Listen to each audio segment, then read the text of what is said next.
ನಮಸ್ಕಾರ ಸ್ನೇಹಿತರೆ. AR ಮಣಿಕಾಂತ್ರವರ ಅಮ್ಮ ಹೇಳಿದ 8 ಸುಳ್ಳುಗಳು ಎಂಬ ಪುಸ್ತಕದಿಂದ ಎಲ್ಲರೂ ಓದಲೇಬೇಕಾದ ಒಂದು ಕತೆ ನಿಮ್ಮ ಮುಂದೆ. ಒಂದೂರಿನಲ್ಲಿ ಒಬ್ಬ ರಾಜನಿದ್ದ. ಅಂದ ಮೇಲೆ ಕೇಳಬೇಕೆ? ಐಶ್ವರ್ಯಲಕ್ಷ್ಮಿ ಅವನ ಮುಂದೆ ಕಾಲು ಮುರಿದುಕೊಂಡು ಬಿದ್ದಿದ್ದಳು.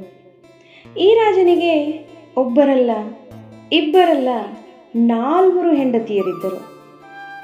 ರಾಜನಿಗೆ ಸಹಜವಾಗಿಯೇ 4ನೇ ಹೆಂಡತಿಯ ಮೇಲೆ ದೊಡ್ಡ ಮೋಹ. ಆಕೆಯನ್ನು ಸಂತೋಷಪಡಿಸಲೆಂದೇ ಆತ ಬದುಕುತ್ತಿದ್ದ.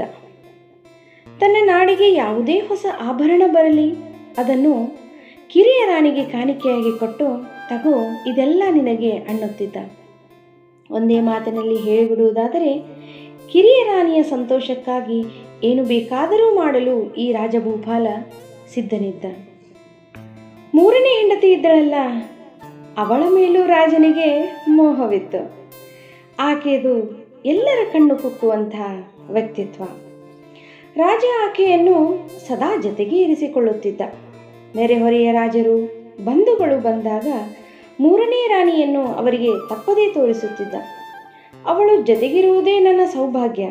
ದಿನಗಳು ಉರುಳಿದಂತೆಲ್ಲ ಇವಳ ಖ್ಯಾತಿ ಹೆಚ್ಚಬೇಕೇ ವಿನಃ ಕಡಿಮೆಯಾಗಬಾರದು ಎಂಬುದು ರಾಜನ ಆಸೆಯಾಗಿತ್ತು. ಇಷ್ಟಾದರೂ ರಾಜನಿಗೆ ಒಳಗೊಳಗೆ ಹೆದರಿಕೆ ಇತ್ತು. ಈ 3ನೇ ರಾಣಿ ಚಕ್ಕನೆ ಮನಸ್ಸು ಬದಲಾಯಿಸಿ ಬಂಧುಗಳು ಅಥವಾ ನೆರೆಹೊರೆಯ ರಾಜರಿಗೆ ಒಲಿದು ಬಿಟ್ಟರೆ ಗತಿಯೇನು ಎಂಬುದೇ ಅವನಿಗೆ ಹೆದರಿಕೆಗೆ ಮುಖ್ಯ ಕಾರಣವಾಗಿತ್ತು. 2ನೇ ಹೆಂಡತಿ ಇದ್ದಳಲ್ಲ, ಅವಳ ವಿಷಯವಾಗಿ ರಾಜನಿಗೆ ದೊಡ್ಡ ನಂಬಿಕೆ.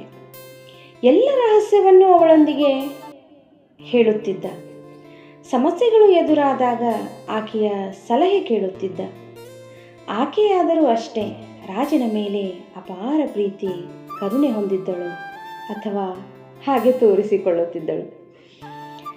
ಇನ್ನು ಮೊದಲ ಹೆಂಡತಿಯನ್ನು ಕಂಡರೆ ರಾಜನಿಗೆ ಏನೋ ತಾತ್ಸಾರ.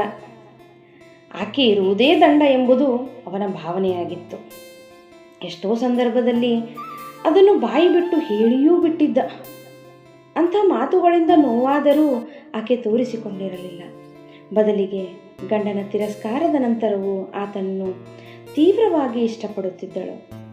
ಆಕೆ ತನ್ನ ಬಗ್ಗೆ ಹೆಚ್ಚು ಕೇರ್ ತೆಗೆದುಕೊಂಡಾಗಲೆಲ್ಲ ಇವನಿಗೆ ಒಂಥರ ಕಿರಿಕಿರಿಯಾಗುತ್ತಿತ್ತು. ಕಾಲಚಕ್ರ ಉರುಳಿತು. ಈ ರಾಜ ದಿಢೀರ್ ಕಾಯಿಲೆ ಬಿದ್ದ. ಎಷ್ಟೆಲ್ಲ ಔಷಧ ಸೇವಿಸಿ ಚಿಕಿತ್ಸೆ ಪಡೆದರೂ ಕಾಯಿಲೆ ಗುಣವಾಗಲಿಲ್ಲ. ಬದಲಿಗೆ ಹೆಚ್ಚುತ್ತಲೇ ಹೋಯಿತು. ಈ ರೋಗ ಎಂದೆಂದೂ ವಾಸಿಯಾಗುವುದಿಲ್ಲ, ನನ್ನ ಕಡೆಗಾಲ ಸಮೀಪಿಸಿದೆ ಎಂದು ರಾಜನಿಗೂ ಖಚಿತವಾಗಿ ಗೊತ್ತಾಯಿತು. ತಕ್ಷಣ ಅವನಿಗೆ 4 ಹೆಂಡತಿಯರ ನೆನಪಾಯಿತು. ಬದುಕಿಡೀ ಜೊತೆಯಾಗಿಯೇ ಇದ್ದವರನ್ನು ಸಾವಿನ ಸಂದರ್ಭದಲ್ಲೂ ಜೊತೆಗೆ ಬನ್ನಿ ಎಂದು ಕರೆಯುವ ಆಸೆಯಾಯಿತು. ಆತ ತಕ್ಷಣ 4ನೇ ಹೆಂಡತಿಯನ್ನು ಕರೆದು ಹೇಳಿದ, ನೋಡು ಚಿನ್ನ, ಇಷ್ಟು ವರ್ಷ ನಿನ್ನ ಸಂತೋಷಕ್ಕೆ ಅಂತಾನೆ ಬದುಕಿದೆ. ನಿನ್ನ ನಗುವೇ ನನ್ನ ಸೌಭಾಗ್ಯ ಎಂದುಕೊಂಡೆ. ಆದರೆ ಈಗ ನನ್ನ ಕಡೆಗಾಲ ಬಂದೇ ಬಿಟ್ಟಿದೆ. ಒಂಟಿಯಾಗಿ ಸಾಯಲು ವಿಪರೀತ ಭಯ. ಪ್ಲೀಸ್, ಸಾವಿನಲ್ಲೂ ನನ್ನೊಂದಿಗೆ ಬರುವೆಯಾ? ಈ ಮಾತು ಕೇಳಿ ಕಿರಿಯ ಹೆಂಡತಿ ಛೀ ಎಂದಳು. ಎಂಥ ಅಪಶಕನದ ಮಾತು ರೀ ನಿಮ್ಮದು. ನೀವು ಸತ್ತರೆ ಅದು ನಿಮ್ಮ ಕರ್ಮ, ಸತ್ತಾಗ ನಾನು ನಿಮ್ಮೊಂದಿಗೆ ಬರಬೇಕು ಅನ್ನೋದು ಯಾವ ನ್ಯಾಯ? ನಾನಂತೂ ಬರಲಾರೆ, ನಿಮಗೆ ದೊಡ್ಡ ನಮಸ್ಕಾರ ಎಂದು ಹೇಳಿ ಸರಬರನೆ ಹೋಗಿಯೇ ಬಿಟ್ಟಳು. ರಾಜನಿಗೆ ಬೀಸಿ ಹೊಡೆದಂತಾಯಿತು. BP ದಿಢೀರ್ ಹೆಚ್ಚಿತು. ಆದರೂ ಹೇಗೋ ತನ್ನನ್ನು ತಾನು ಕಂಟ್ರೋಲ್ ಮಾಡಿಕೊಂಡ. ಆಗಲೇ ಆತನಿಗೆ 3ನೇ ಹೆಂಡತಿ ನೆನಪಾದಳು. ಪ್ರತಿ ಪ್ರವಾಸದ ಸಂದರ್ಭದಲ್ಲೂ ಜೊತೆಗೇ ಬರುತ್ತಿದ್ದ ಆಕೆ ಈ ಕಡೆ ಯಾತ್ರೆಯಲ್ಲೂ ಬಂದೇ ಬರ್ತಾಳೆ ಎಂಬ ನಂಬಿ ಆಕೆಯನ್ನು ಕರೆದ. ತನ್ನ ಪರಿಸ್ಥಿತಿ ವಿವರಿಸಿ, ಈ ಕಡೆ ಯಾತ್ರೆಯಲ್ಲೂ ಜೊತೆಗೆ ಬರ್ತೀಯಾ ತಾನೆ ಎಂದು ಕೇಳಿದ. ಛೇ, ನಾನು ಯಾಕೆ ಹಾಗೆ ಮಾಡಲಿ? ಆಯಸ್ಸು ಮುಗಿತಾ ಬಂದಿರೋದು ನಿಮ್ಮದು. ಕ್ಷಮಿಸಿ, ನಿಮ್ಮೊಂದಿಗೆ ನಾನು ಬರಲಾರೆ. ನಿಮ್ಮ ನಿಧನಾನಂತರ ನಾನು ಬೇರೆಯವರೊಂದಿಗೆ ಬದುಕ್ತೇನೆ ಎಂದಳಾಕೆ. ಈ ಮಾತು ಕೇಳಿದ ರಾಜನಿಗೆ ಈಟಿಯಿಂದ ನೇರ ಹೃದಯವನ್ನೇ ಮೀಟಿದಂತಾಯಿತು. ಕೆಲ ಸಮಯದ ನಂತರ ಚೇತರಿಸಿಕೊಂಡು ಎರಡನೇ ಹೆಂಡತಿಯನ್ನು ಕರೆದು ಹೀಗೆಂದ, ರಾಣಿ, ಈವರೆಗೆ ಬದುಕಿನಲ್ಲಿ ಕಷ್ಟ ಸುಖದ ಸಂದರ್ಭಗಳಲ್ಲಿ ನೀನಿದ್ದೆ. ತುಂಬ ಸಮಸ್ಯೆಗಳಿಗೆ ಪರಿಹಾರ ಹೇಳಿದೆ. ಈಗ ನಾನು ಒಂಟಿಯಾಗಿ ಸಾಯಲು ಇಷ್ಟಪಡಲಾರೆ. ಈ ಸಮಸ್ಯೆಗೆ ಒಂದು ಪರಿಹಾರ ಹೇಳು.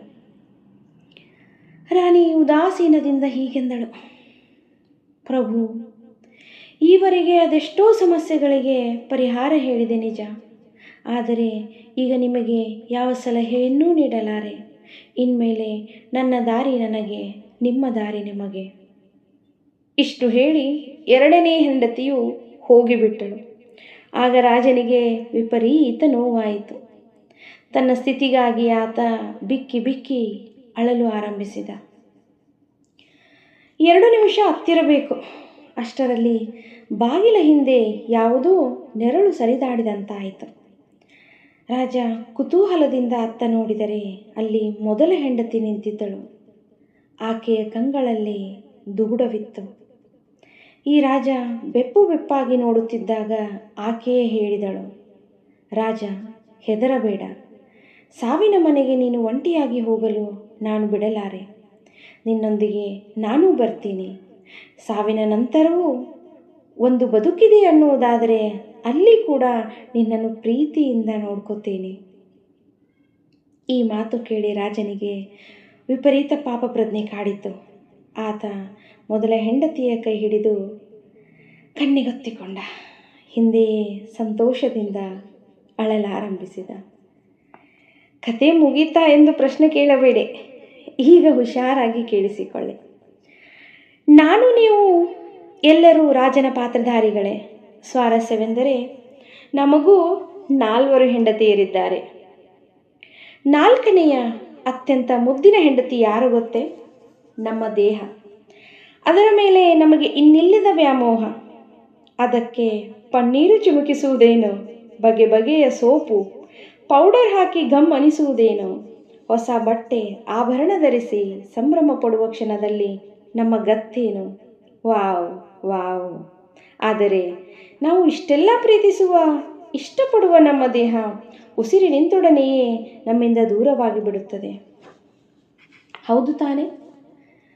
ನಮ್ಮ ಬದುಕಿನ ವೈಭವದ ದಿನಗಳಲ್ಲಿ ಅಧಿಕಾರ, ಅಂತಸ್ತು ಮತ್ತು ಸಂಪಾದನೆಯನ್ನು ಎಲ್ಲರಿಗೂ ಹೆಮ್ಮೆಯಿಂದ ತೋರಿಸಿಕೊಂಡು ಓಡಾಡಿರುತ್ತೇವೆ. ಸಂಪಾದನೆ ಎಂಬುದು ಸತ್ತ ನಂತರವೂ ಜೊತೆಗಿರುತ್ತದೆ ಎಂಬ ಭ್ರಮೆ ನಮ್ಮದು. ಆದರೆ ನಾವು ಜೀವ ಬಿಟ್ಟ ಮರುಕ್ಷಣದಿಂದಲೇ ನಿಮ್ಮ ಅಧಿಕಾರ, ಹಣ, ಆಸ್ತಿ, ಸಂಪಾದನೆ ಇನ್ಯಾರದೋ ಪಾಲಾಗುತ್ತದೆ. ಹೌದು, ಇದು ನಮ್ಮ 3ನೇ ಹೆಂಡತಿ. 2ನೇ ಹೆಂಡತಿ ಬೇರೆ ಯಾರೂ ಅಲ್ಲ, ನಮ್ಮ ಗೆಳೆಯ ಗೆಳತಿಯರು. ನಾವು ಗೆಲುವಿನ ಹಾದಿಯಲ್ಲಿದ್ದ ಸಂದರ್ಭಗಳಲ್ಲಿ ಎಲ್ಲ ಸಂಗತಿಗಳನ್ನು ಅವರೊಂದಿಗೆ ಹೇಳಿಕೊಂಡಿರುತ್ತೇವೆ, ಸಲಹೆ ಕೇಳಿರುತ್ತೇವೆ, ಅದರಂತೆಯೇ ನಡೆದುಕೊಂಡಿರುತ್ತೇವೆ. ಆದರೂ ನಾವು ಸತ್ತು ಹೋಗುವುದು ಗ್ಯಾರಂಟಿ ಅನ್ನಿಸಿದಾಗ ಯಾರೂ ನೆರವಿಗೆ ಬರುವುದಿಲ್ಲ. ಬದಲಿಗೆ ದೂರದಲ್ಲಿ ನಿಂತೇ ಟಾಟಾ ಮಾಡಿಬಿಡುತ್ತಾರೆ. ಪ್ರಿಯ ಓದುಗ, ಇಷ್ಟು ಓದಿದ ನಂತರ ಆ ಮೊದಲನೆಯ ಹೆಂಡತಿ ಯಾರೆಂದು ತಿಳಿಯುವ ಕುತೂಹಲವೇ? ಕೇಳು. ಅದು ಇನ್ಯಾರೂ ಅಲ್ಲ, ನಮ್ಮ ಪೋಷಕರು, ತಾಯಿ ತಂದೆಯರು. ಯಾಕೆ ಹಾಗೆ ಮಾಡ್ತೀವಿ ಗೊತ್ತಿಲ್ಲ. ಆದರೆ ನಾವೆಲ್ಲರೂ ನಮ್ಮ ತಂದೆ ತಾಯಂದಿರನ್ನು ತಾತ್ಸಾರದಿಂದ ನೋಡ್ತೀವಿ.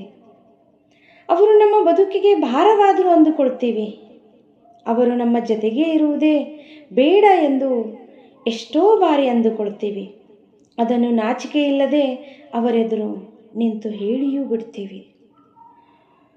ಆದರೆ ಅಂಥ ಹೇಳಿಕೆಗಳಿಂದ ಮರ್ಮಾಘಾತವಾದರೂ ನಮ್ಮ ತಾಯಿ ತಂದೆಯರು ಮುನಿಯುವುದಿಲ್ಲ. ಬದಲಾಗಿ ಸದಾ ನಮ್ಮ ಒಳಿತನ್ನೇ ಬಯಸುತ್ತಾರೆ. ಅಕಸ್ಮಾತ್ ನಾವು ಕಾಯಿಲೆ ಬಿದ್ದರೆ ಶುಶ್ರೂಷೆಗೆ ನಿಲ್ಲುತ್ತಾರೆ. ನಮ್ಮ ಒಳ್ಳೆಯದಕ್ಕೆಂದೇ ಪೂಜೆ ಮಾಡಿಸುತ್ತಾರೆ, ಹರಕೆ ಕಟ್ಟಿಕೊಳ್ಳುತ್ತಾರೆ. ಎಲ್ಲ ಪ್ರಯತ್ನಗಳ ನಂತರವೂ ನಾವು ಸತ್ತೇ ಹೋದರೆ ಆಗಲೂ ತೀವ್ರ ಶೋಕದಿಂದ ಹಿಂದೆಯೇ ಬರುತ್ತಾರೆ. ಕೆಲವರಂತೂ ಮಕ್ಕಳ ಅಗಲಿಕೆ ಸಹಿಸದೆ ಆ ಕ್ಷಣದಲ್ಲೇ ತಾವು ಸತ್ತು ಹೋಗುತ್ತಾರೆ. ಅದರ ಅರ್ಥ ಇಷ್ಟೇ, ಈ ಕಥೆಯಲ್ಲಿನ ರಾಜನಿಗೆ ಬಂದ ದುರ್ಗತಿ ನಿಮಗೆ ಬರಬಾರದು ಅನ್ನುವುದಾದರೆ ಪ್ಲೀಸ್ ಮನೆಯಲ್ಲಿರುವ ಅಪ್ಪ ಅಮ್ಮನನ್ನು ಚೆನ್ನಾಗಿ ನೋಡಿಕೊಳ್ಳಿ.